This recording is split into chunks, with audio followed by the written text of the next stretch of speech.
All right, so let's move to your team. The Wolves. Cat's been out. I want to talk about, since he's been out, how our players doing. What's the record like? Let's talk about it. This has been Strictly Ball Business. Strictly ball business. Strictly ball business. I like that video. Shit. Yeah, I mean, they were on a 6-game losing streak for a good sec there, and they just got out of that with a 2-game winning streak. And so it's looking like, things are a little up and down. That's kind of how it's been all season.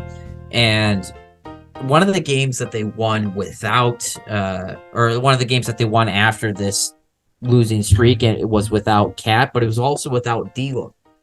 And that caused some stir because it was the game apparently right after they lost to the Detroit Pistons, and there was a players-only meeting after that. And rumor has it people laid into D'Lo, and so he was sick the next game. So there's question, you just need a mental day off. Mental health 2022, 2023 now, actually. Mental health is great. It's great. Doesn't make up for being afraid when you're making millions of dollars and you can't handle criticism from your teammates. But anyways, I think they looked really solid the last couple games. 2 great wins, one against the Blazers, another against the Nuggets, the number 1 team in the West, obviously. And really the focal points of those wins were great defense from Rudy Gobert, some big-time blocks, and Anthony Edwards being an absolute superstar, really just consistently putting up 25 to 30 points a game and being that guy, even if he's not getting it from the field, he's getting it from the free throw line, believe it or not. Oh, yeah. I got a cool stat about this free throw. Yeah, it's... I didn't know about all that D'Lo stuff. I did know he unfollowed the Timberwolves on a lot of social media or something. Yeah, that's part of it. Whatever. So the Wolves, they're 5th in pace. I want to talk. So let's talk about something. Do they need to be 5th in pace? So they're 8-11 in the last since Cat went down. They're 15th in that time. They're 15th in offense, 20th in defense. Nothing impressive there. We got to see something. I'm not expecting them to be better without Cat. Clearly, Cat's going to make your offense better when he comes back. But I want to see some foundation and things. So they're 5th in pace, which is super weird to think when you got a guy like Gobert, right? Naturally, you're going to think it's going to slow down and stuff. But do they need to be? They're also 27th in turnovers. One of those messiest teams in the league.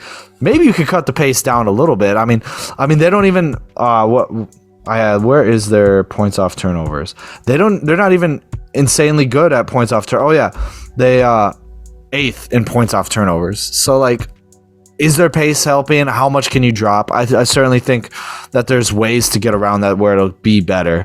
But Ant, like you said, leads the team in points off turnovers, 3.1. A crazy thing about his free throw is, so we're halfway through the season and he was already at 100 fouls drawn. In the last prior years, he finished the season with 127, 138.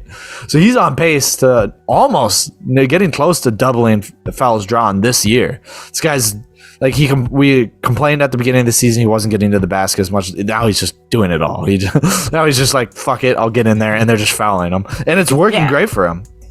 Yeah, it's definitely the way he should play, aggressive and go hard at the rim. He's still taking dumb threes, some real bad shots here or there.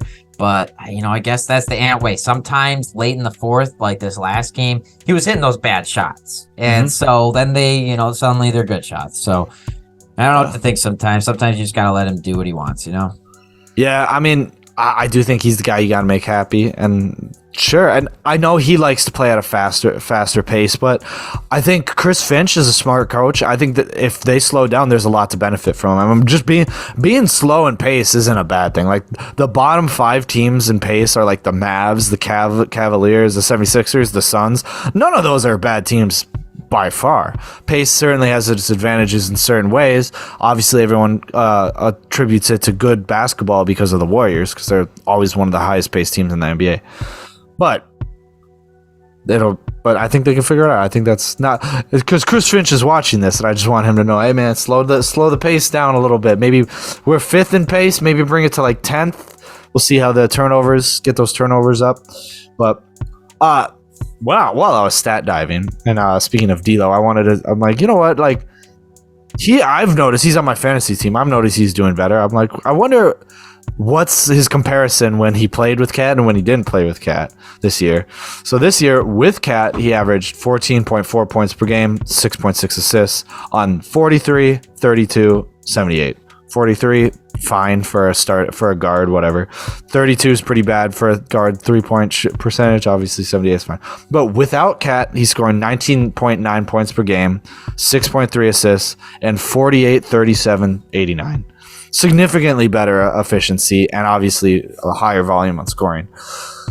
Still, either one is a negative on defense. Both of them are really bad. He's back to being one of the worst defensive players in the league.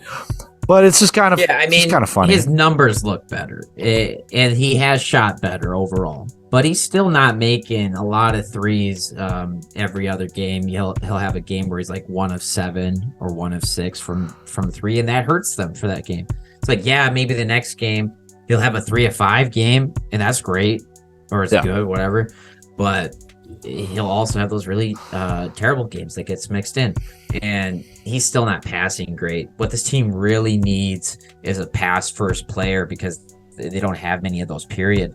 I think I don't know who's out there that could really instill the offense better, but it's not D'Lo because he's just kind of worried about himself or being a scoring first point guard rather than trying to open up others.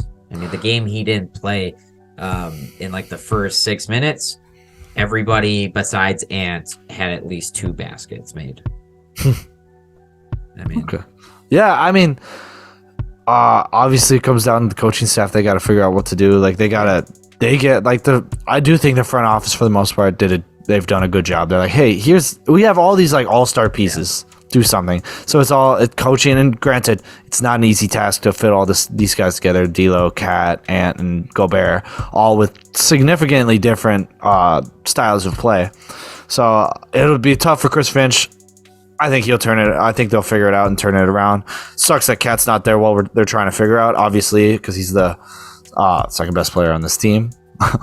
Yeah, I mean, a lot of nights he can be the best one too. So yeah. I mean, yeah, exactly. But like that's your major offense, so it's kind of tough to get your feet out from under you. They're still trying to figure it out, and then his injury went down. So, tough. One guy who did exude some scoring ability last game, stepped in place for Cat like a star would, was Luka Magic Garza.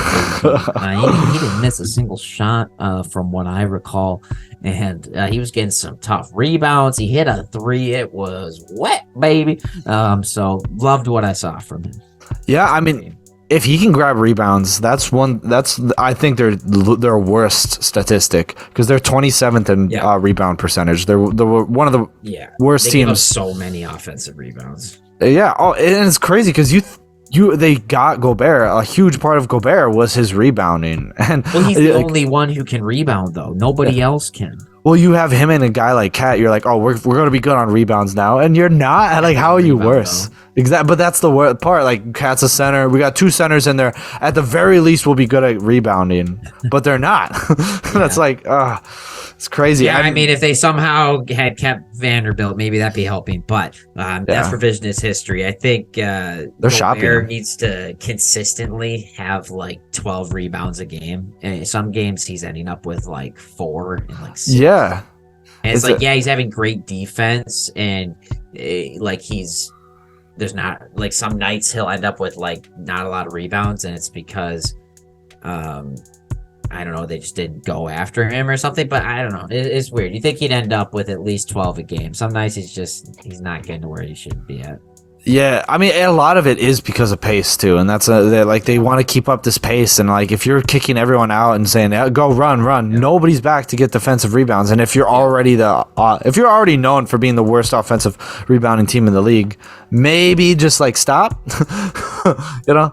Yeah, they're not very reflective on themselves. It's kind of like they've been doing the same thing all year. They've done marginal improvements here or there where you're like, oh, okay, this looks like a sensible offense. But there's still moments where they're giving up like 4 offensive rebounds on a possession. And you're just like, what is going on? And like Gobert's out there for those. And it's like, dude, how are you not on him at some point here? Come on. Come on, man. Just bulldoze through these guys. What are you doing?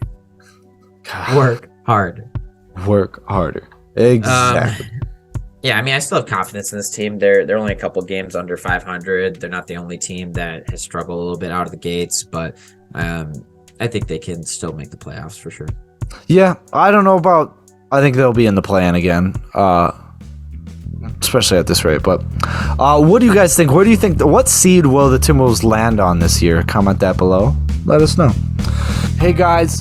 Only balls, only all the time. Like and subscribe to the video. We want to keep making videos for you guys. Tell us what you want us to hear.